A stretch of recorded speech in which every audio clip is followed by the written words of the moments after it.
Muy bien, bienvenidos. Buenas noches con todos. Muy buenas noches. Hola, hola Muy buenas Elena noches. en Buenas Denver. noches. Hola Buenas Susanita en noches. México. Buenas Estamos, qué bueno noches. verlos. Buenas Ezequiel Daza noches. también, qué bueno verlo. Maribel, Buenas noches. ¿cómo estamos? Buenas noches, buenas noches. Bienvenidos, Buenas noches, buenas noches, bienvenidos, buenas bienvenidos. noches. ¿Cómo estamos? Buenas noches. En Buenas noches. Charlotte, muy Muy bien. buenas ¿Cómo estamos? noches. Dios les Aurelio. bendiga. Teresa Jaubín, ¿cómo estás? Qué gusto verte. Hola, Buenas son las, noches. ¿Cómo están? Me imagino son que las todos 17. ya han hecho sus tareas, están pero juiciosos, bien responsables. Las tareas no han sido nada difíciles, ¿ah? Así que La han tarea, sido dice. como... He hecho mi tarea. han- Muy bien. Carita feliz para todos los que han hecho su tarea, así como en el colegio. Sellito en la mano o en la frente. Así que esto recién empieza. Le hemos mandado tareas como para que comiencen un poco a adaptarse, ¿ah? Así que prepárense porque la segunda semana vamos a aumentar el nivel, así tipo videojuego. Quien tiene hijos adolescentes ya nos entiende, ¿no? Así vamos a aumentar nivel 2 ahora, ¿no? Pero felicitaciones por el esfuerzo, por el tiempo que se han dado en poder hacer estas tareas. Esto implica específicamente que cada semana lo que tú vas leyendo te va a permitir entender mejor la siguiente clase, el siguiente lunes, y ese es el lindo proceso y ambiente de aprendizaje que vivimos en Langa, ¿ok? Entonces, un fuerte abrazo y un aplauso tremendo para ustedes. Así que vamos a dar realmente inicio a nuestra reunión de hoy. Ya tenemos a nuestro expositor, nuestro profesor Sandro Gutiérrez, a quien quiero darle una bienvenida a todos, un fuerte aplauso. El profesor realmente nos fuimos pensando en Santiago la semana pasada, así no hemos dormido. Fue muy bueno ese tema, fue muy bueno. Gracias. Y hoy día el pastor Sandro tiene también algo lindo para nosotros. Muy bien, bienvenidos, muy buenas noches y vamos a empezar nuestro tiempo de plenaria del día de hoy, como siempre lo hacemos, en lo contemplativo, orando la palabra. Así que voy a pedirle a Leo, por favor, que me Permítame permita. una pequeña interrupción, Sí, Fernando. Por favor, todos los que van a dirigir grupos pequeños tienen que poner la palabra facilitador por delante. Quiero, por favor, suplicar a los coordinadores de escuelitas. No todos los coordinadores de escuelitas son facilitadores. Si tú pones la palabra facilitador por delante, te va a tocar dirigir un grupo pequeño y no te has preparado para eso. Así que no se confundan como la semana pasada que uno o dos despistados creyeron que por ser coordinadores de una escuelita también eran facilitadores y no es así. ¿Está bien? Solo los que han sido invitados, es un grupo muy reducido de 30 personas. Solamente estas personas deben poner la palabra facilitador por delante. ¿Ya? No si eres coordinador, por favor. Solo mantén tu nombre si eres coordinador. Nada más. Y lo otro, suplicarles a todos en la medida de lo posible que puedan conectarse con la cámara prendida. Porque a la hora de la interacción, sobre todo en los grupos pequeños, vamos a priorizar la participación de los que están con la cámara prendida. ¿Ya? Así que eso nos ayuda a sentir algo del sabor presencial. Muy bien, continuemos entonces con el tiempo de orar la palabra. muy bien. Entonces, recuerden, queridos hermanos, que un expositor comienza a armar su sermón en la presencia de Dios. Y qué linda disciplina que enseñamos en las escuelitas, que es el orar la palabra, el espacio donde el texto comienza a impregnarse en nuestro corazón. Entonces, por favor, todos atentos con Santiago capítulo 2 del 14 al 26. Dice así: Hermanos míos, ¿de qué aprovechará si alguno dice que tiene fe y no tiene obras? ¿Podrá la fe salvarle? Y si un hermano o una hermana están desnudos y tienen necesidad del mantenimiento de cada día, y alguno de vosotros les dice, id en paz, calentados y saciados, pero no le dais las cosas que son necesarias para el cuerpo, ¿de qué aprovecha? Así también la fe, si no tiene obras, es muerta en sí misma. Pero alguno dirá, tú tienes fe y yo tengo obras. Muéstrame tu fe sin tus obras y yo te mostraré mi fe por mis obras. Tú crees que Dios es uno, bien haces. También los demonios creen y tiemblan. Mas quieres saber, hombre vano, que la fe sin obras es muerta. ¿No fue justificado por las obras Abraham, nuestro padre, cuando ofreció a su hijo Isaac sobre el altar? ¿No ves que la fe actuó juntamente con sus obras y que la fe se perfeccionó por las obras? Y se cumplió la escritura que dice, Abraham creyó a Dios y le fue contado por justicia y fue llamado amigo de Dios. Y vosotros veis pues que el hombre es justificado por las obras y no solamente por la fe. Asimismo también Rahat, la ramera, no fue justificada por obras cuando recibió a los mensajeros y los envió por otro camino, porque como el cuerpo sin espíritu está muerto, así también la fe sin obras está muerta. Vamos a hacer un silencio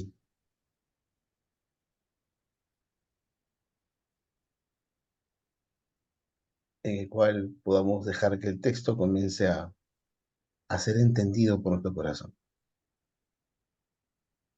a comprenderlo.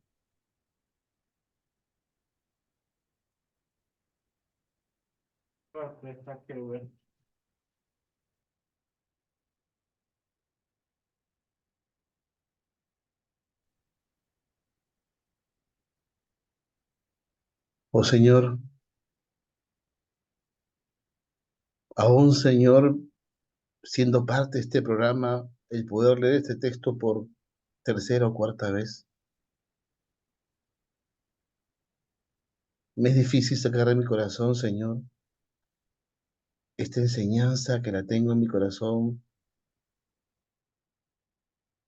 ya muy afianzada. ¿De qué vale decir que tenemos obras y le decimos a la gente pobre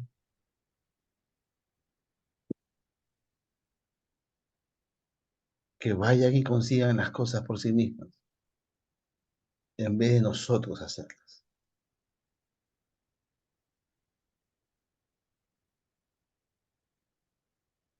Gracias, Dios. Anhelo ser un hombre que crea y que actúe. Ayúdame, Dios, a ser coherente con mi forma de vivir. Por favor, Señor.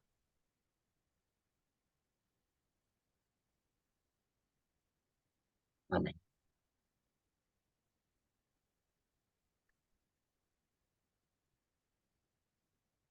Vamos ahora a la NTV. Vamos a leer otra versión. En el mismo texto y en el mismo pasaje. Dice así Santiago 2, 14 al 17, al 26 en la NTV. Amados hermanos, ¿de qué le sirve a uno decir que tiene fe si no lo demuestra con sus acciones? ¿Puede esa clase de fe salvar a alguien? Supóngase que venga un hermano o una hermana que no tiene qué comer ni con qué vestirse, y uno de ustedes le dice, adiós, que tengas un buen día, abrígate mucho y aliméntate bien. Pero no le da ni alimento ni ropa. ¿Para qué le sirve?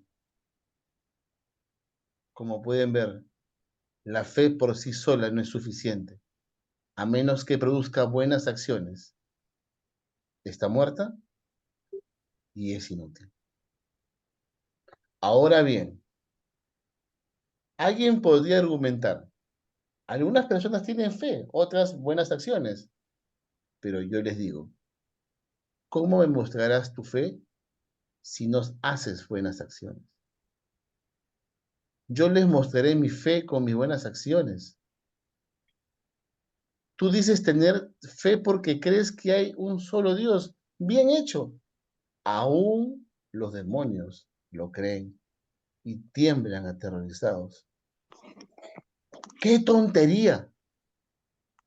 ¿Acaso no te das cuenta de que la fe sin buenas acciones es inútil? ¿No recuerdas que nuestro antepasado Abraham fue declarado justo ante Dios por sus acciones cuando ofreció a su hijo Isaac sobre el altar? Ya ves, su fe y sus acciones actuaron en conjunto. Sus acciones hicieron que su fe fuera completa. Y así se cumplió lo que dicen las Escrituras. Abraham le creyó a Dios y Dios lo consideró justo debido a su fe. Incluso lo llamaron amigo de Dios. Como puedes ver, se nos declara juntos a los ojos de Dios por lo que hacemos y no solo por la fe. Rahad, la prostituta, es otro ejemplo. Fue declarada justa ante Dios por sus acciones cuando ella escondió a los mensajeros y los ayudó a regresar sin riesgo alguno por otro camino. Así como el cuerpo sin aliento está muerto, así también la fe sin buenas acciones está muerta. Hacemos un silencio.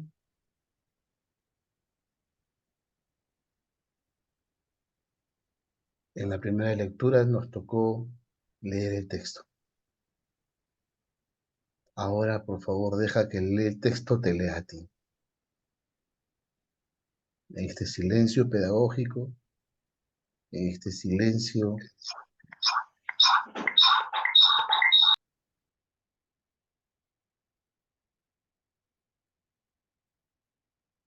Mitzi, por favor.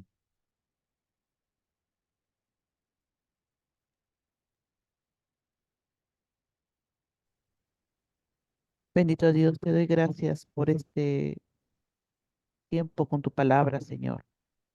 Gracias porque nos haces recordar lo importante, Señor, que es manifestar nuestra fe, Señor. Cuando podemos, Señor, no solamente orar y decir, alentar, ayudar a mi hermano, sino también en forma física, Señor, cuando tengo cómo hacerlo. Padre, sé que tú amas, Señor, el que nosotros compartamos, amamos a nuestro prójimo como a nosotros mismos, Señor. Yo te pido que ayudes, Señor, a mi mente y a mi corazón a no olvidarlo, y hacerlo práctico, Señor. Ayúdame a no olvidar como Abraham también lo hizo y le fue contado por justicia las obras que hizo. Amado Señor, ayúdame a ser como tú. Ayúdame, Señor, a manifestar tu gran amor que has puesto en nuestro corazón, en mi corazón, a mi hermano y ayudarlo en forma práctica, manifestando mi fe. Gracias, Señor. En nombre de Cristo Jesús. Amén. Gracias, Mitzi. Y ya estamos en esta primera parte de orar el texto. Ahora vamos a estar atentos, a oír con mansedumbre, como también dice Santiago, en lo que hoy nuestro amado pastor Sandro Gutiérrez nos tiene para esta noche. Querido pastor, Muy buenas noches. Y aquí estamos, tu auditorio, listos, con corazón abierto y enseñable para que su palabra fluya en esta noche, pastor. Muchas gracias y bienvenidos a todos. Quisiera invitarlos a un momento de oración antes de entrar a la palabra. Padre, en el nombre de Jesús, colocamos este tiempo con tu palabra y te pedimos que tú nos hables, que tú llegues a cada uno de nuestro ser y nos hables conforme a tu voluntad, Señor, conforme a lo que necesitamos escuchar cada uno de nosotros. Entregamos este tiempo en tus manos para que tu Espíritu Santo sea haciendo conforme a tu voluntad en la vida de cada uno de nosotros. En el nombre de Jesús. Amén.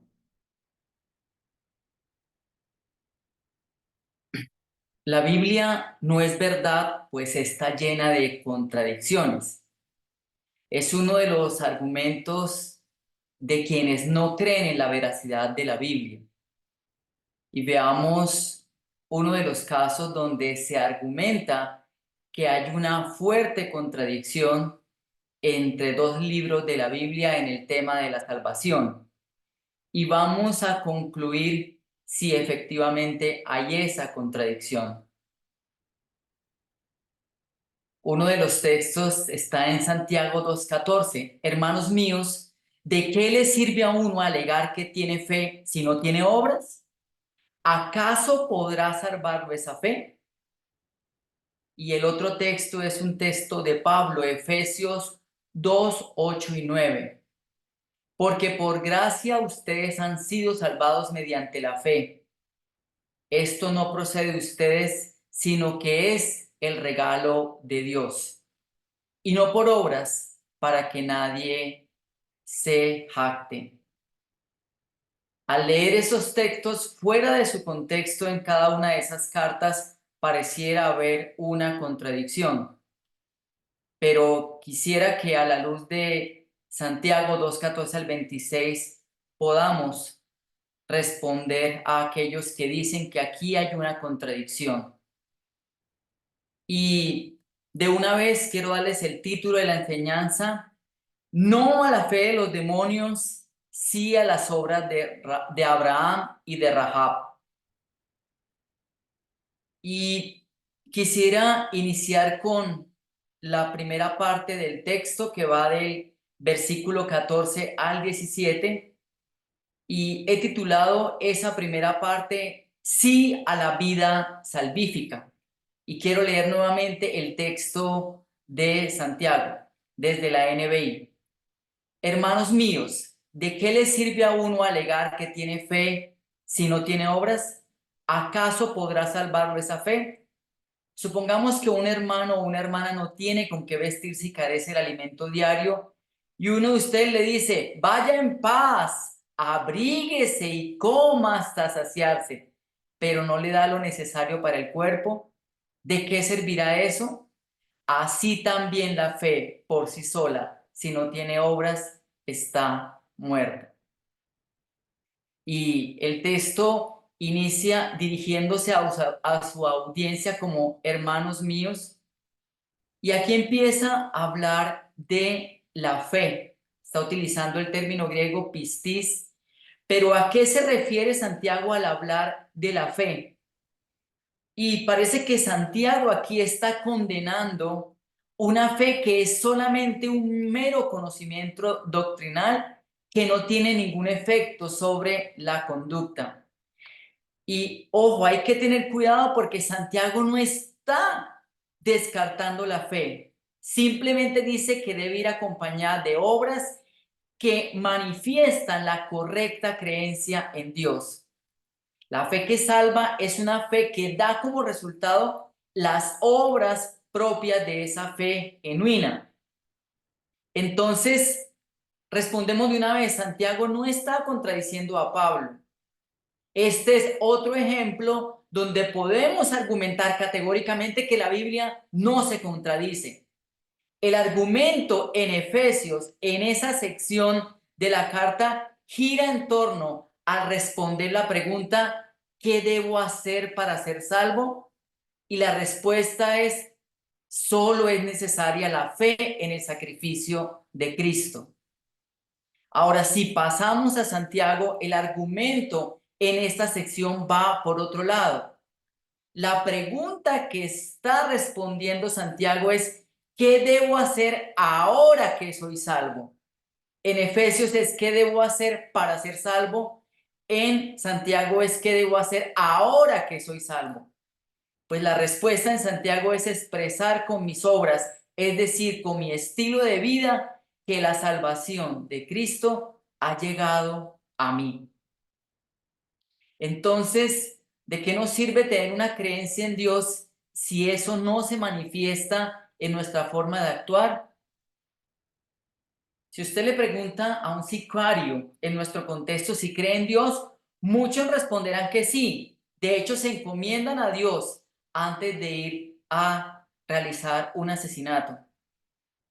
Pero nuestra crítica más grande es por qué, si dice cree en Dios, vive de una forma en la que decide quitarle la vida a otros. Obviamente esto no refleja el carácter de Dios. Y en muchos casos, obviamente, concluimos que esa fe, en el sentido de la creencia, pues no es correcta.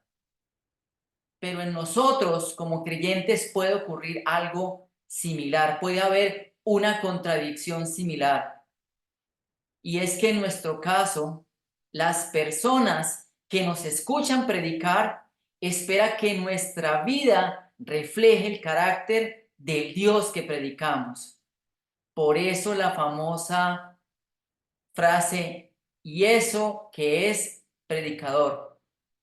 Que en muchos casos refleja que hay una contradicción al comparar nuestra predicación con nuestro actuar.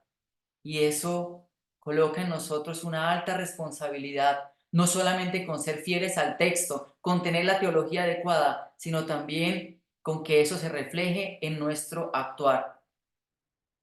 Y aquí, como ocurre en esa sección, él hace unas preguntas, las responde y luego viene una ilustración.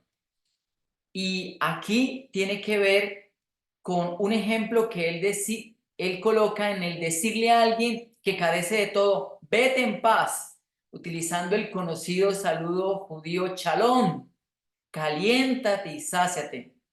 Si no unimos la acción a la palabra y no le proveemos de ropa y comida, entonces el punto de comparación está entre la contradicción entre el decir y el hacer. Y es el caso frecuente en el que nosotros conocemos una necesidad de una persona y le decimos, estaré orando por ti, que Dios te bendiga, Él te proveerá, Él te va a ayudar.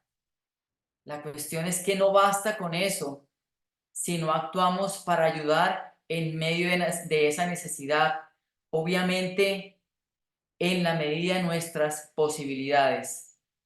Y no estoy diciendo que no debamos orar, sino que debemos ir más allá y vivificar nuestra fe ayudando a esa persona. Esta parte cierra con la afirmación, la fe sin obras está muerta. Y lo que está diciendo es que lo que vivifica nuestra fe, que muestra que sea genuina, son las obras resultado de dichas creencias. Y en este contexto es amar al prójimo. Y no precisamente favoreciendo al rico o al poderoso, según lo expresado en la perícopa anterior, sino sirviendo al huérfano, a la viuda, que representa al débil y al pobre en nuestra sociedad. En nuestro contexto latino, donde hay tantas personas con necesidad, el poder ayudar a ellas es un momento en el cual podemos vivificar nuestra fe, podemos mostrar que nuestra fe es genuina. Estamos acostumbrados a que nuestras predicaciones sean evaluadas exegética, teológica y homiléticamente. Y seguramente nos va muy bien. Pero ¿cuál será la evaluación del Señor y de nuestra familia en cuanto a si vivimos el mensaje que predicamos? Sobre todo en no favorecer al rico, al que a mí me conviene, o al poderoso, y más bien ayudar al pobre y débil de nuestro contexto. Y reconozco que en este caso me cuesta mucho en muchos casos. Esta persona necesitada pues, puede ser nuestra propia madre, algún miembro de nuestra familia. Evidenciamos con nuestro actuar que la salvación ha llegado a nuestra vida. Reflexionemos un poco en cuanto a esto. El segundo punto lo he titulado No a la fe de los demonios, versículos 18 y 19. Les leo nuevamente de la NBI. Sin embargo, alguien dirá, tú tienes fe y yo tengo obras. Pues bien, muéstrame la fe sin las obras y yo te mostraré la fe por mis obras. ¿Tú crees que hay un solo Dios? Magnífico. También los demonios lo creen y tiemblan. Aquí Santiago se anticipa a una posible objeción respecto a lo que él está diciendo. Aquí Santiago está utilizando un recurso retórico denominado diatriba, en el cual la persona se anticipa a una posible objeción a su argumento y entonces lo responde. El argumento sería, alguien dice, yo tengo la fe correcta, y otro dice, yo tengo las obras. La respuesta de Santiago es, pues bien, muéstrame tu fe sin las obras y yo te mostraré la fe por mis obras. La cuestión es que no es posible separar la fe de las obras. De alguna manera, nuestras obras manifiestan nuestra creencia en Dios. Y hace un tiempo en mis estudios de maestría tuve la oportunidad de hablar con una persona que practica el islamismo. Y para mi sorpresa, él me decía que la mayoría de los practicantes del islamismo no estaban de acuerdo con el ataque a las Torres Gemelas el 11 de septiembre. Porque ellos y lo que ellos hicieron no representa la esencia de lo que es el Islam en ese sentido. Pero nosotros nos hemos hecho una idea de que el islamismo es un grupo subversivo por el acto de estas personas. Pero debemos reflexionar que el cristianismo no es la excepción. Las personas se hacen una idea de lo que es el cristianismo debido a la manera como nosotros vivimos. Y a veces tenemos que reconocer que encuentran contradicciones entre lo que se predica y lo que se vive. Y una de las cosas más difíciles de predicar la escritura es poder vivir ese mensaje. Y yo, de hecho, siempre escojo con temor y temblor los pasajes que voy a predicar porque el Señor en muchos casos me pone a vivir ese mensaje que yo he predicado. Entonces, el autor luego menciona, te mostraré la fe por mis obras. Nuestras correctas creencias en Dios se manifiestan en nuestro estilo de vida.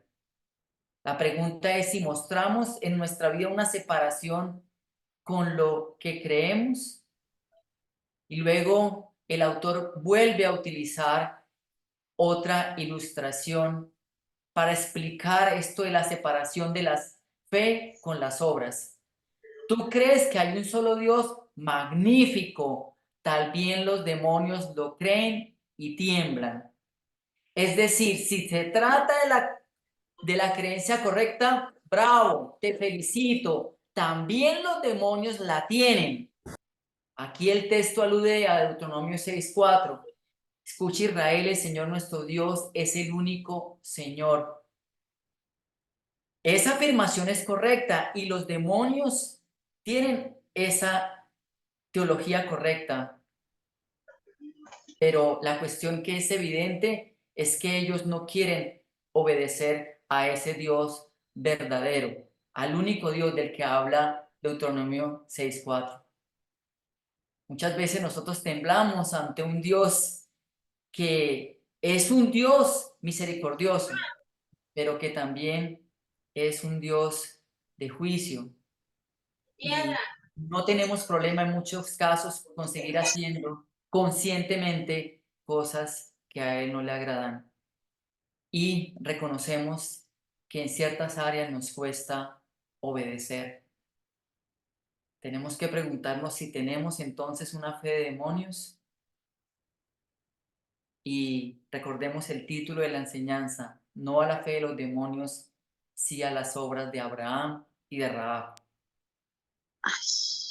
¿Tenemos una fe de demonios?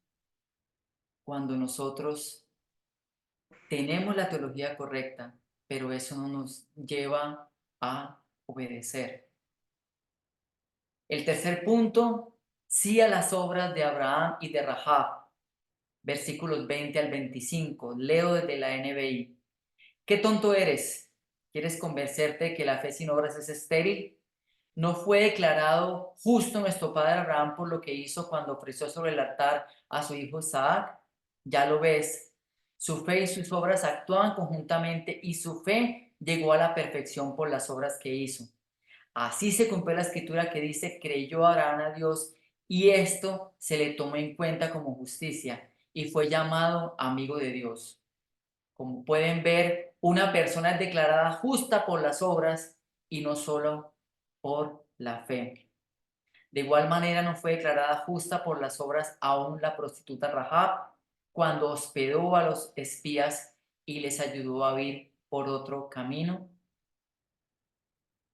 El autor inicia nuevamente con otra pregunta retórica para hablar de que la fe sin fruto es estéril. ¿Quieres convencerte de que la fe sin obras es estéril? Y esto hace eco de las palabras de Jesús en los evangelios, que por sus frutos los conoceréis. El conocimiento en sí no produce nada, es estéril. Las obras expresadas en amor a Dios y amor al prójimo son el producto esperado de una fe genuina, y esto se desarrolla con el ejemplo de Abraham. Abraham, el padre de la fe. Lo interesante es que aquí no solamente se resalta la fe de Abraham, sino se resaltan sus obras, pues fue justificado ante Dios por lo que hizo al ofrecer en el altar a su hijo Isaac, al querer ofrecerlo. Y aquí se alude a Génesis 22, 2 y 9 y Génesis 15, 6. No es necesario que lo busquen. Respectivamente, estos textos tratan del sacrificio de Isaac y que Abraham creyó la promesa que Dios le había dado de que tendría una gran descendencia como las estrellas en el cielo, y por dicha fe él fue justificado. Ahora la fe, pistis, aquí se entiende como la confianza que tuvo Abraham en Dios, que fue tal que estuvo dispuesto a sacrificar a su hijo Isaac, el hijo de la promesa. Abraham confiaba plenamente en la palabra del Señor y esto lo llevó a querer ofrecer en sacrificio a Isaac. La fe de Abraham, su confianza en Dios, estuvo estrechamente ligada a su obediencia a la palabra de Dios. Por lo tanto, una manifestación de nuestra fe, nuestra confianza plena en la palabra de Dios, es una vida de obediencia. Si confiamos en la palabra de Dios, entonces la obedecemos. Y ya sabemos que la obediencia es la manera como expresamos nuestro amor a Dios. Luego el texto pasa a hablar de Rahab y presentar a Abraham como ejemplo de fe y que las obras son inseparables, pues no hay ningún problema. Pero argumentar con Rahab, que primero es mujer, además el texto dice que es prostituta y que es de origen pagano, esto sí que llama la atención. La cuestión es que el conocimiento de Dios que tuvo Rahab la llevó a obrar conforme a los propósitos de Dios. Mostró amor por personas que no eran de su pueblo. Fue hospitalaria con esos espías y los escondió en el techo de su casa. Y con todo esto termina salvándoles la vida. Y pues esto se narra en Josué capítulo 2. La mención de Rahab se usa para mostrar que las obras de fe genuina se expresan el amor al prójimo. El texto termina concluyendo y Santiago concluye diciendo, como el cuerpo sin el espíritu está muerto, así también la fe sin obras está muerta. Los griegos hacían distinción entre cuerpo y espíritu, pero en la cosmovisión bíblica no es así. El ser humano se ve como una unidad. Es el espíritu lo que vivifica el cuerpo y entonces se constituye un ser humano. Así también entonces la fe sin obras está muerta, no tiene vida. Entonces el argumento que ha venido desarrollando Santiago es que la fe y las obras son inseparables. Entonces nuestra creencia en Dios y sobre la que predicamos se evidencia en nuestra obediencia a Dios y nuestro amor al prójimo. Entonces, para concluir, recordemos los puntos que he desarrollado en este sermón. Sí a la obra salvífica, versículos 14 al 17. Dejamos claro que la salvación ha llegado a nuestra vida no solo con una teología correcta, sino con un estilo de vida que se expresa en el amor al prójimo y sobre todo al débil y necesitado. No a la fe de los demonios. No basta con tener la creencia correcta, pues los demonios también la tienen. Y tercero, sí a las obras de Abraham y de Rahab. Ambos son ejemplos de que la fe y las obras son inseparables. El verdadero fruto de una fe genuina son la obediencia a Dios, con la cual expresamos nuestro amor, y el amor al prójimo, expresado en velar por la vida del débil en la sociedad.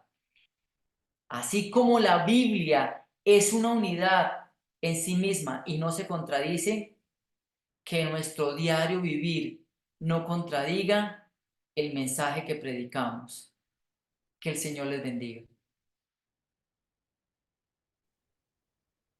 Muy bien, mantengámonos en silencio un momento. Y seguro aquí algunos como yo tenemos que pedir perdón.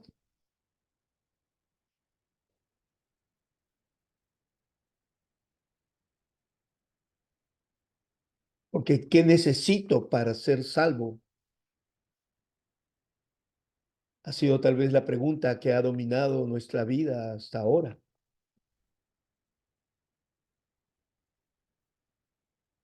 Pero ¿qué debo hacer ahora que soy salvo?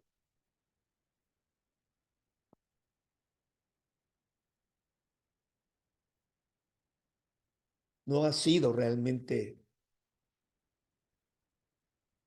ya la pregunta de la vida cristiana madura.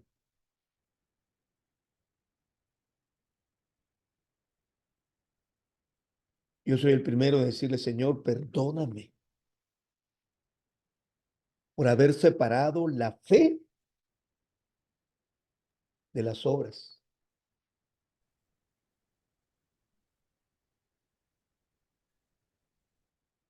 Y hoy se nos ha recordado muy claramente que una fe que no se transforma en obras y sobre todo obras de amor a los más pequeños, a los más vulnerables, a los más frágiles, tarde o temprano puede dejar de ser fe.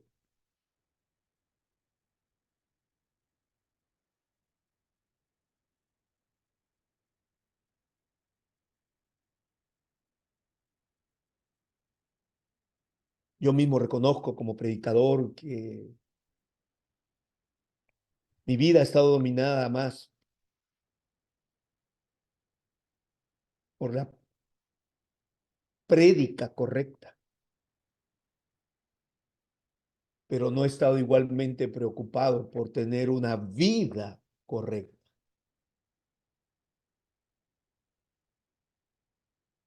Así que digámosle al Señor hoy, Señor, hay dolor, hay tristeza profunda en mi corazón, Gloria a Dios, porque mis mensajes gloria al Señor. han impactado más a la gente que mi vida. Qué vergüenza haber impactado más por nuestros discursos y nuestras palabras que por nuestra vida y nuestro amor.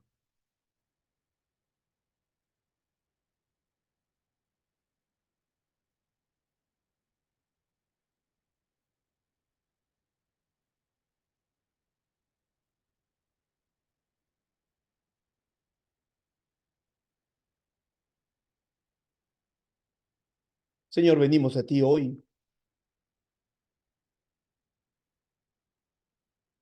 con una pena profunda, con un reconocimiento de nuestro fracaso, porque no hay otra palabra para que describa lo que ha sido nuestra vida cristiana hasta aquí, al haber separado la fe y las obras, más que fracaso. Perdónanos, que lo que hoy hemos aprendido cambie la agenda, las prioridades, las preocupaciones de nuestra vida. Solo nos queda apelar a tu gracia. En el nombre de Jesús. Aquel cuya vida y cuyas palabras fueron una sola. En tu nombre, Jesús, oramos. Amén. Continuemos ahora entonces con nuestro taller y voy a dejar a Fiorella que pueda continuar. Gracias, Alex. Buenas noches, estimados hermanos, hermanas. Vamos a dar inicio a nuestro taller. Un segundito que vamos a compartir pantalla. Ok, entonces hoy seguimos con el taller de cómo predicar las epístolas. Este es el taller 2. El énfasis de esta segunda semana sigue siendo la exégesis. ¿Y qué vamos a aprender finalizando este taller? Es una herramienta para poder encontrar la idea central del texto, para identificar la idea central del texto. Entonces, vamos a iniciar. Ok, aquí ustedes ven una diapositiva, ¿no?, que hace referencia a un cumpleaños. Entonces, todos van a imaginar que hoy es su cumpleaños. Hoy es el cumpleaños de todos ustedes y como todo cumpleañero o cumpleañera, siempre está esperando los saludos de las personas que más quiere, que más estima, como la familia, los amigos, el esposo, la esposa, los hijos, etc. Entonces, ustedes están atentos al celular y les llega un mensaje de WhatsApp. Abren ese mensaje de WhatsApp y encuentran el siguiente texto. Lo voy a leer. Te compré un perro. Es un regalo por tu cumpleaños. El perro tiene 1 año, es un perro de raza danesa, tiene todas sus vacunas y está bien educado. Sé que el perrito te gustará y te encariñarás con él. Disfruta de tu regalo, recíbelo con mucho amor. Entonces, ustedes acaban de terminar de leer el mensaje WhatsApp y ahora tienen que identificar de qué trata este texto. A simple vista, a simple lectura, pueden determinar de qué trata el texto o qué necesitan para poder entender de qué trata este texto. Me gustaría leer sus aportes por el chat. Vamos a participar solo por el chat. ¿Qué necesitarías adicional a este texto para poder entender de qué trata el texto. Por aquí dicen que no necesitan nada. Otros dicen saber quién es el autor, quién ha escrito el mensaje, quién envía el mensaje. Muy bien. ¿Qué más necesitan saber? Ok, sí, quién lo manda, el autor. Por ahí tal vez leerlo más de una vez para poder entender el lugar. Por ahí otros dicen el lugar. Ok. Entonces, saber quién, cuándo, muy bien. Pasa tan rápido los mensajes. ¿Quién, cuándo lo manda? Ajá. El qué. Entonces, definitivamente han dado con algunos con la respuesta, ¿no? Para nosotros entender un mensaje de un texto cualquiera que leemos, tenemos que hacernos ciertas preguntas con relación al mensaje. Y estas preguntas en Langham las llamamos las preguntas amigas. ¿Cuáles son estas preguntas amigas? Algunos lo colocaron en el chat. Tenemos las preguntas amigas, una de ellas es ¿quién?, que está orientado a identificar las personas. Luego tenemos la pregunta ¿qué?, el que responde al tema o al argumento o al evento que se está narrando o se está dando en ese texto.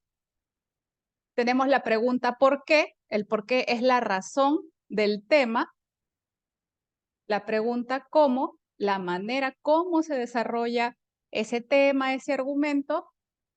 La pregunta ¿cuándo?, que está relacionado al tiempo. Y la pregunta ¿dónde?, que está relacionado al lugar. Ahora, cuando uno lee un texto, puede que el texto responda a todas estas preguntas amigas, pero también a veces pasa que no responde a todas las preguntas, sino que responde a 4, 3, 5, dependiendo del texto. Entonces, a nosotros que nos corresponde plantearle cada una de estas preguntas al texto y ver cuáles sí se responden. Entonces, ¿qué vamos a hacer? Bueno, vamos a plantearnos las preguntas con relación al WhatsApp que nos acaba de llegar. Entonces, aquí tenemos una información adicional. Nuevamente, es nuestro cumpleaños, nos llegan mensajes de WhatsApp y uno de esos mensajes dice hermano. Pues ahora todos nos imaginamos que tenemos un hermano. Y ese hermano, abrimos el mensaje de WhatsApp y otra vez, ahora sí leemos el texto nuevamente. Te compré un perro, es un regalo por tu cumpleaños. El perro tiene 1 año, es un perro de raza danesa, tiene todas sus vacunas y está bien educado. Sé que el perrito te gustará y te encariñarás con él. Disfruta de tu regalo, recíbelo con mucho amor. Entonces ahora el mensaje cobra más sentido. Ya sabemos que, o ya sé que mi hermano me está enviando este mensaje. Entonces, vamos a responder. ¿Quién escribe y a quién le escribe? Por el chat van a colocar, ¿quién está escribiendo este mensaje WhatsApp? Está súper fácil. Mi hermano, excelente. Todos ponen mi hermano, muy bien. ¿A quién le escribe? Entonces han dicho mi hermano. ¿Y a quién le escribe? A mí, ¿no? Muy bien, a cada uno de ustedes. A mí, muy bien, excelente. Entonces, mi hermano me escribe a mí. Esta pregunta fue fácil. Ahora vamos con la segunda pregunta, el qué. Con el qué vamos a identificar el tema. ¿Y cómo sabemos cuál es el tema? Bueno, una de las herramientas para identificar el tema es identificar la palabra o las palabras que más se repiten. Vuelvo a repetir, es identificar la palabra o las palabras que más se repiten. Esa es una de las tantas herramientas que hay. Entonces, ustedes aquí van a identificar, vuelvan a leer el texto y van a identificar cuál es la palabra que más se repite. Y aquí les he colocado 3 opciones. ¿Qué palabra es la que más se repite? Ojo, la que más se repite. La A, perro. B, regalo. C, cumpleaños. ¿Cuál de las 3 se repite más? Ajá. Excelente, la A, ¿no? Perro, se repite la A. Ahora, muy bien, la A. Otra pregunta, ¿cuál es otra palabra que más se repite? Hay otra palabra que más se repite. Ya dijeron perro. ¿Cuál es la segunda palabra que más se repite? La A, ¿La B o la C? Ajá, muy bien. La B, regalo, excelente. La B. Ustedes lo han dicho, otra palabra que más se repite es la B. ¿Ok? Entonces, aquí les he colocado el texto ya resaltado con diferentes colores para poder identificar la palabra que más se repite, ¿no? Explícitamente, la palabra perro se repite 4 veces. Pero si se dan cuenta, ahí yo he colocado de celeste las palabras que están relacionadas o que dan a entender que están hablando del perro, ¿no? Por ejemplo, tiene todas sus vacunas. ¿Quién? El perro. Está bien educado. ¿Quién? El perro. Te gustará y te encariñarás con él. ¿Con quién él? Con el perro. Entonces vemos que perro no solamente se está repitiendo 4 veces, sino que se está haciendo referencia a más veces, ¿no? Casi 5 o 6 veces. Y la segunda palabra que se repite es regalo, lo he colocado de color rojo. Aquí explícitamente se repite 2 veces, pero después de la coma dice recíbelo con mucho amor. ¿A quién tengo que recibir con mucho amor? Al regalo, ¿no? ¿Y el regalo qué es? Un perro. Entonces vemos así que estamos identificando las palabras que más se repiten y hay que estar atentos a las palabras que hacen referencia a esas palabras. Entonces, vamos con lo siguiente. Queremos identificar el tema. Ustedes van a redactar en el chat el tema. Vamos a responder al qué. ¿Cuál es el tema? Y el tema debe ser una oración que contiene las 2 palabras que más se repiten. Dijimos perro y dijimos regalo. ¿Cómo redactarían el tema? Todavía no estamos en la idea central, sino en el tema. Ok, un perro de regalo. Excelente. Te regalo un perro. Ok, si fuera te regalo un perro. Te regalo un perro, muy bien. El perro es un regalo, excelente, gracias, Rudy. Mi hermano me regala un perro, también está bien. El perro es un regalo, el perro como regalo. Ok, entonces si se dan cuenta, la redacción puede variar, pero la idea es la misma, ¿no? La idea es la misma, yo les he colocado acá. Mi hermano, ¿no? Entre paréntesis, porque no es necesario mencionarlo, mi hermano me regala un perro. Ese es el tema del texto que he recibido por WhatsApp. Ahora vamos con el por qué, la razón. ¿Por qué mi hermano me regala un perro? A ver, si recuerdan de lo que ya han leído o de pronto tienen que volver a leer, aquí les coloco. Ajá, muy bien. Entonces, ¿por qué mi hermano me regala un perro? Ustedes ahí lo están colocando en el chat. Porque es mi cumpleaños. Ajá, muy bien. Porque es mi cumpleaños. Vamos con la siguiente pregunta, con el cómo. El cómo es la manera, ¿sí? Entonces, ¿cómo debo recibir al perro? ¿O cómo debo recibir mi regalo, que es el perro? Otra vez les pongo aquí el texto. ¿Cómo debo recibir ese regalo? Muy bien. Con mucho amor. Con mucho amor. Por ahí colocaron alegre y emocionada, pero recuerden que las preguntas deben responderse tal cual está el texto redactado. Entonces, con mucho amor. Ahí el texto lo está diciendo. Ok, entonces seguimos avanzando. Entonces, debo recibir al perro o mi regalo con mucho amor.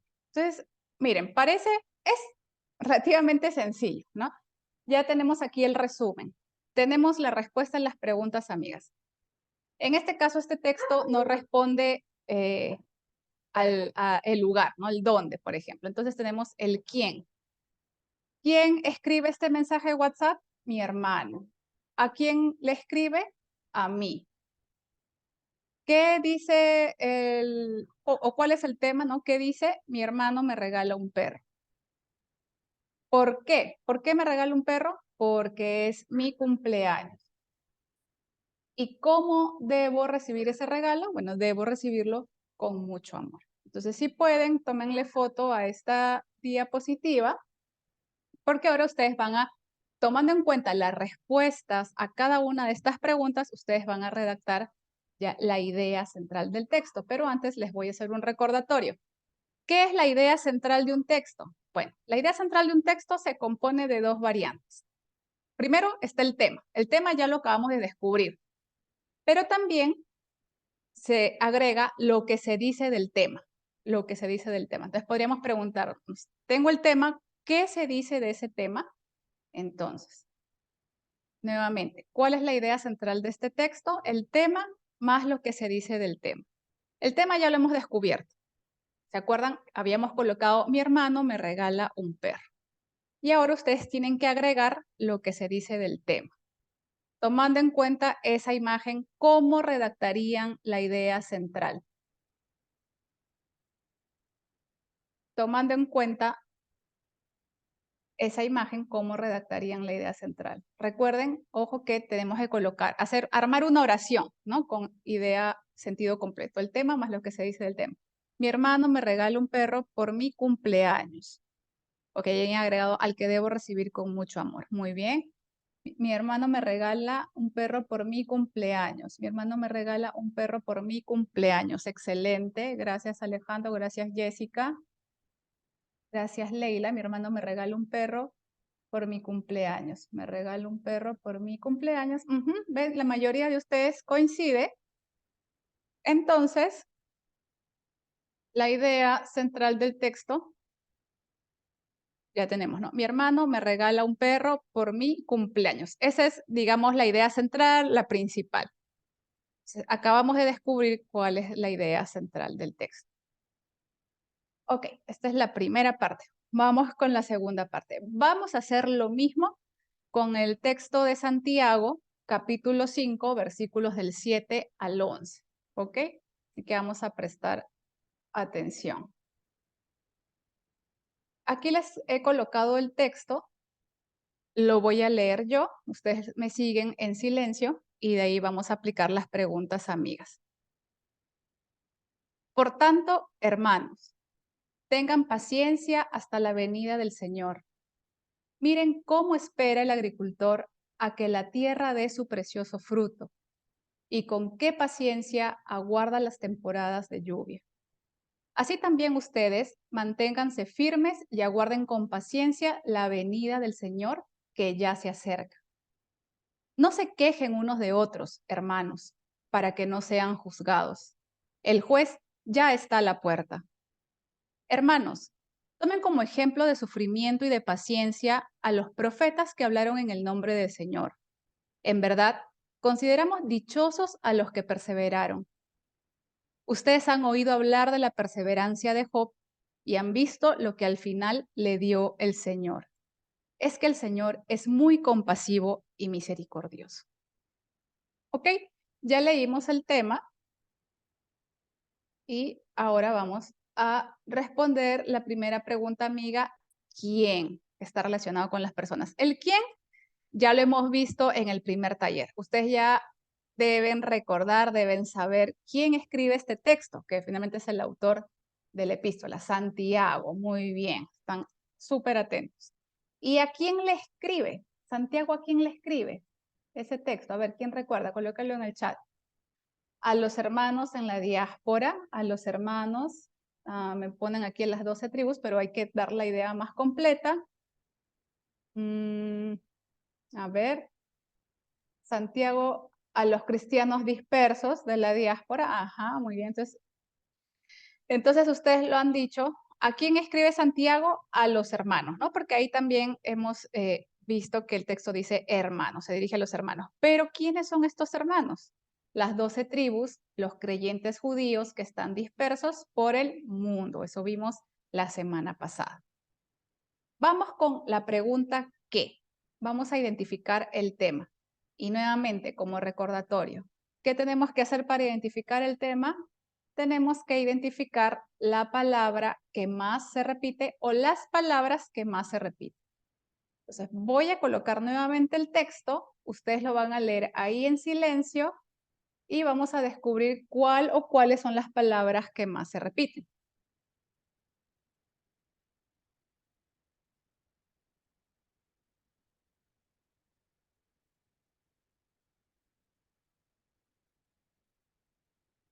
Ok, les voy a dar unos segundos más para que para que terminen de leer este texto.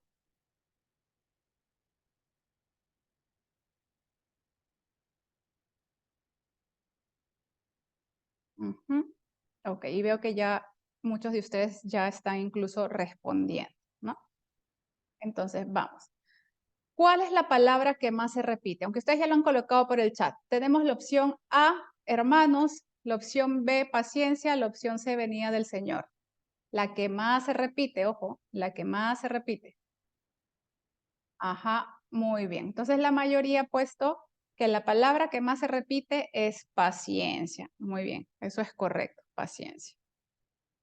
¿Cuál es la otra palabra o cuál es la otra expresión que más se repite? Tenemos aquí otras opciones. A, profetas. B, paciencia. C, venida del Señor. Muy bien. Todos están colocando C. Muy bien, están atentos. Venida del Señor. Muy bien. Entonces aquí les he colocado nuevamente el texto, pero ya las palabras repetidas las he colocado de diferentes colores, ¿no?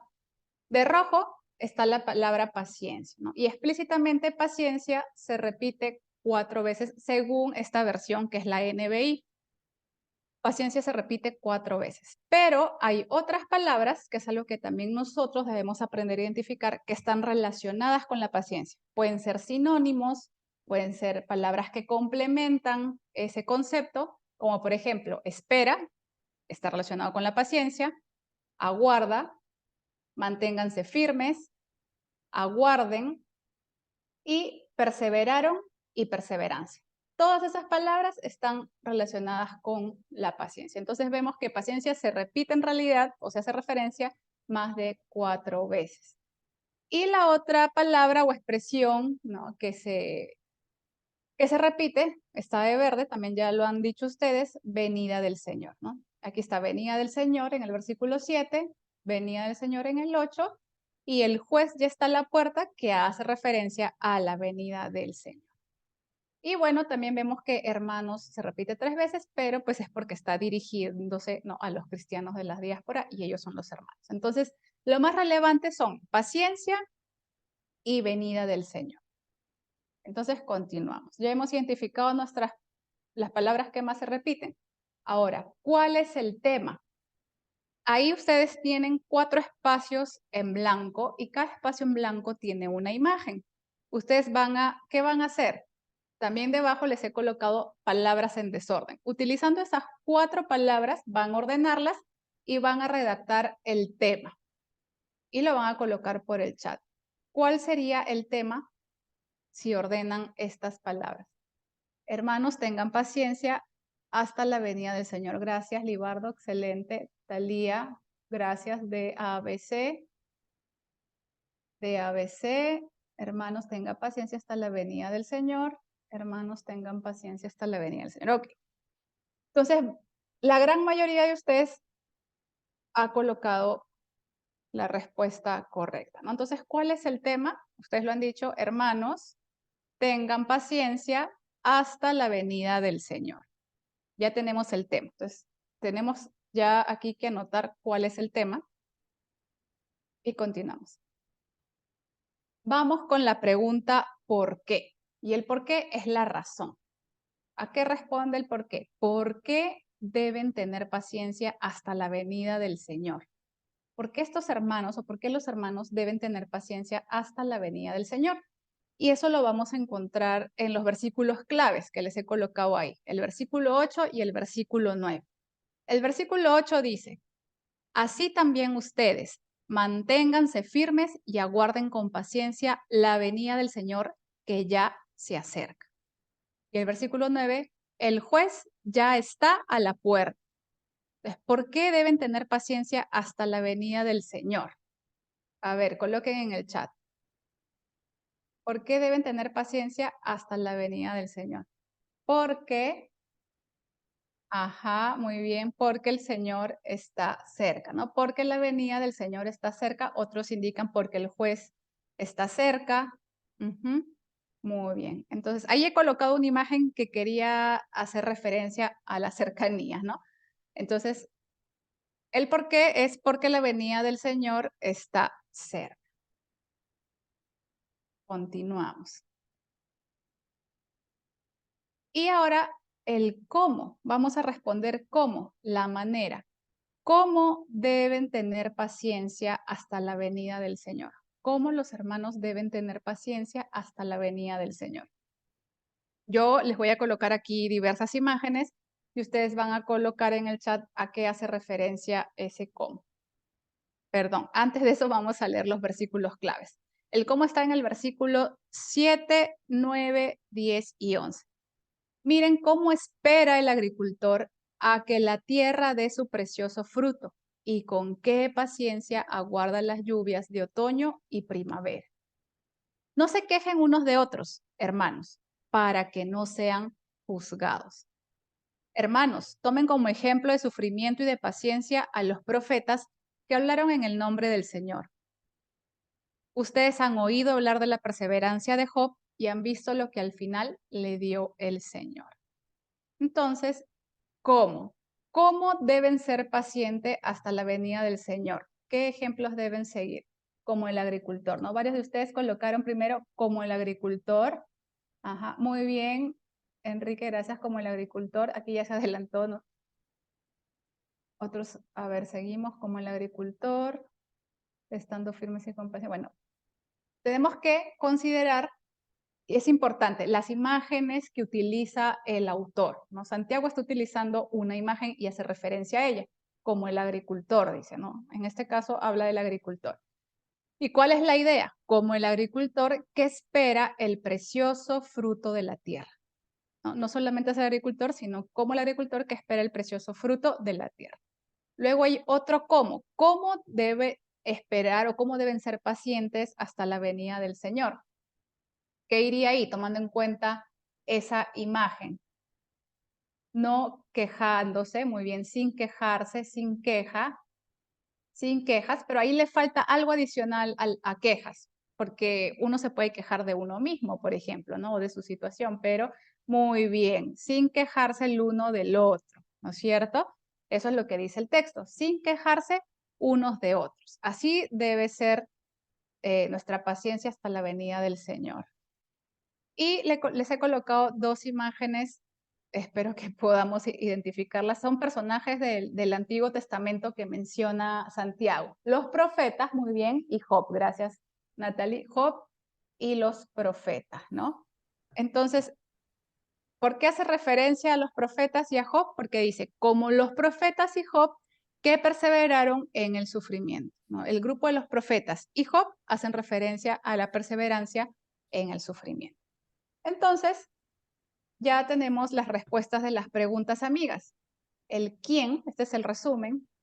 ¿Quién escribe? Ya ustedes lo dijeron, Santiago. ¿A quién le escribe? A los hermanos. ¿Quiénes son estos hermanos? Las 12 tribus, los creyentes judíos que están dispersos por el mundo. ¿Qué? El qué es el tema, ¿no? Y también ya lo tenemos, es hermanos, tengan paciencia hasta la venida del Señor. ¿Por qué? Porque la venida del Señor está cerca. ¿Y cómo deben ser pacientes hasta la venida del Señor? Como el agricultor, que espera el precioso fruto de la tierra, sin quejarse unos de otros, y como los profetas y Job, que perseveraron en el sufrimiento. Entonces, hasta aquí, si pueden, nuevamente tómenle foto a esta diapositiva, porque ahora sí les va a tocar redactar la idea central o la idea exegética. Entonces, manténganlo ahí. ¿Cuál es la idea exegética o la idea central de este texto? Recordemos, dijimos que está compuesta por dos cosas, por el tema y por lo que se dice del tema. ¿Qué se dice de este tema? El tema más lo que se dice del tema. El tema ya lo tenemos. Hermanos, tengan paciencia hasta la venida del Señor. ¿Y qué se dice de ese tema? ¿Por qué?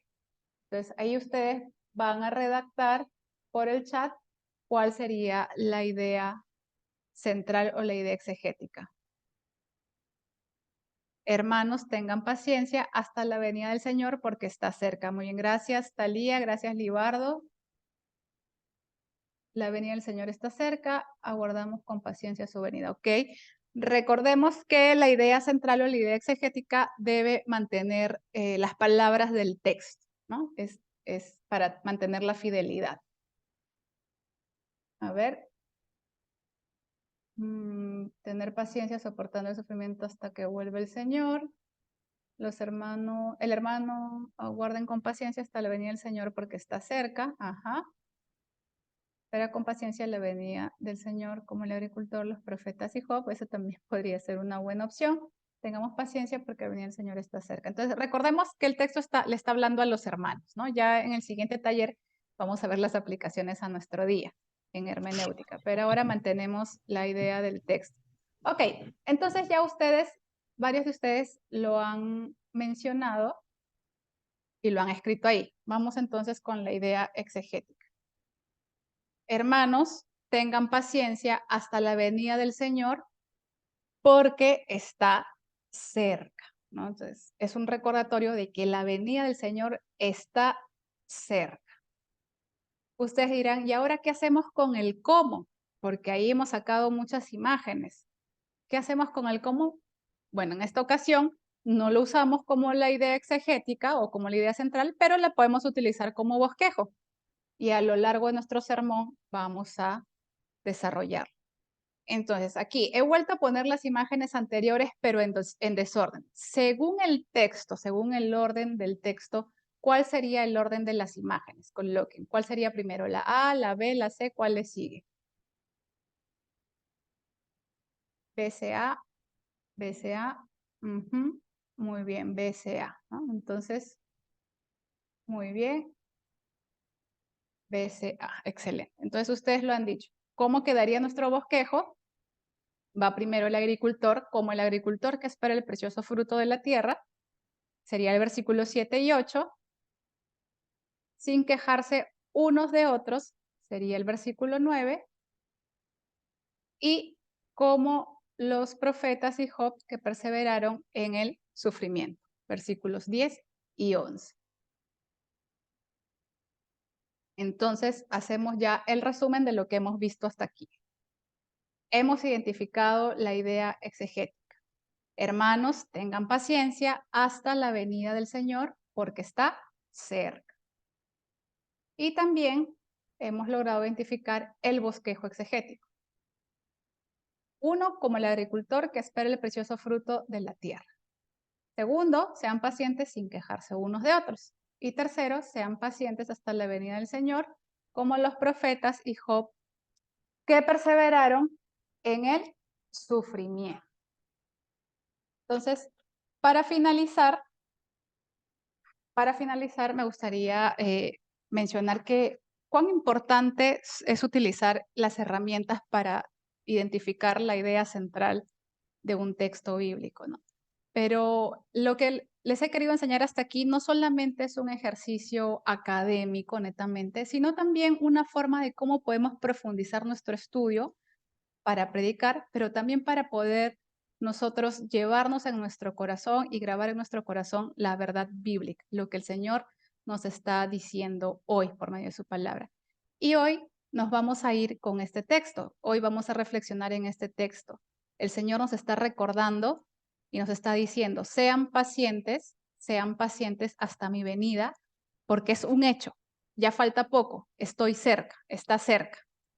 Entonces, recordemos eso, esta verdad bíblica, y que sea de fortaleza, de ánimo y nos dé esperanza. Seamos pacientes hasta la venida del Señor, porque ya está cerca.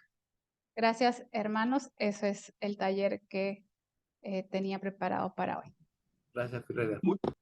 Muy bien, Fiorelita, gracias. Vamos a darle un fuerte aplauso a Fiorella, que nos ha guiado estas 2 semanas.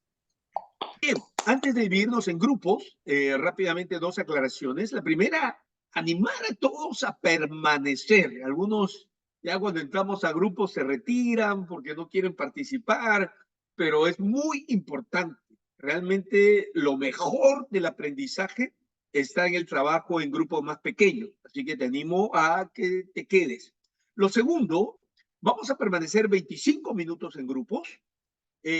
Normalmente nos esforzamos en tratar de acabar a las 10:30, pero normalmente no siempre lo podemos programar así.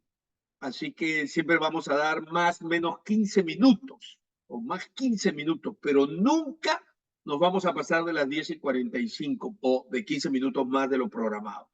Entonces, si alguien se tiene que retirar ya a las 9:30 porque hasta ya programado, lo entendemos. Pero tienen nuestra promesa de que no va a ir más allá de las 9:45 hora de Perú. ¿Ok? Entonces, con esto en mente, por favor, vamos a trabajar en grupos.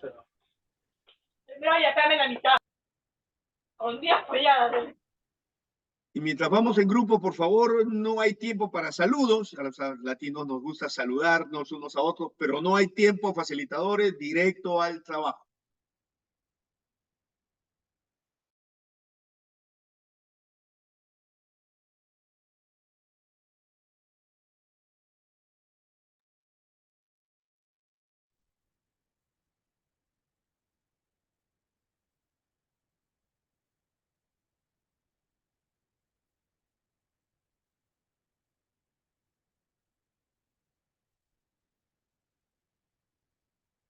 Muy bien, Aló. entonces, aló, muy buena, aló, buenas. Aló. Muy bien, Jason Espinosa, ¿cómo estamos? Buenas noches. Muy bien, hermanos, ya todos estamos en sala.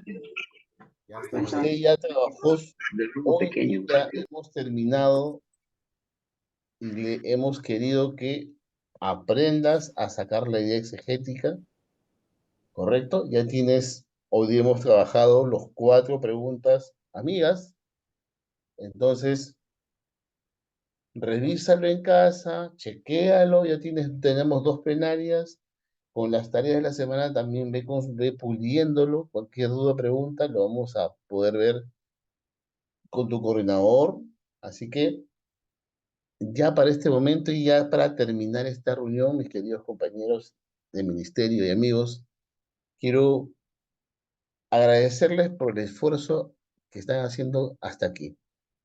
Así que nos faltan 3 lunes más, por favor, y comencemos a trabajar y comencemos a mantener esa fuerza, esas ganas por aprender más del Señor. No olvides lo siguiente, felicitaciones a todos los que han trabajado fielmente en sus tareas esta semana. ¿Ok? Un fuerte aplauso para ustedes, realmente tremendo. Así que les pido que sigan adelante. Esta segunda semana, dentro de un momento, mañana temprano, a primera hora, les voy a estar mandando ya las tareas de la segunda semana. ¿Ok? ¿Seguimos con Gurucán, pastor? Perdóname, Patita. ¿Seguimos con Gurucán también? Sí, por favor, los que están en Gurucán, sean en Gurucán. Los que están esperando las tareas vía WhatsApp, espérenlas, no hay problema. En los dos espacios, las tareas quedan grabadas y nosotros estamos monitoreando en todo momento el avance. Al ser más o menos 500 personas, no es tan fácil generar el control, por eso queremos animar y animar y animar. No lo dejes a última hora. Así que, por favor, desde ya, gracias por el esfuerzo hecho hasta aquí. Sigamos adelante. Mañana entregamos las tareas. Recuerden, el segundo libro, que es el Estudio de Santiago, solamente va a estar asignado para los que están al día semanalmente en sus tareas. Los que dejen todo de final, no vamos a poder darte ese libro porque estamos queriendo honrar y también premiar el esfuerzo que ha hecho cada semana la mayoría de este grupo humano y bonito que tenemos como alumnos. ¿Ok? Les mando un fuerte abrazo. Pastor, una Su- pregunta. Muchas gracias. Sí, pues lo podemos hacer por interno, por el tiempo mismo que Gracias. estaba hablando el pastor, Gracias. para aquellos que también están en otros países, Gracias, que ya tienen que ir a dormir y a trabajar mañana temprano. Cualquier cosita por interno, lo tenemos. Muchas gracias, bendiciones. ¿Ya? O me llaman al número. Bendiciones, gracias. Bendiciones, Buena pastor. tarde. Dios le Un abrazo. bendiga, hermano. Bendiciones. Bendiciones, pastor. Chito. Geraldine. Un abrazo. Feliz noche. Pati. Chao, hermano. Juanca. Chao. Hola, Aurelio.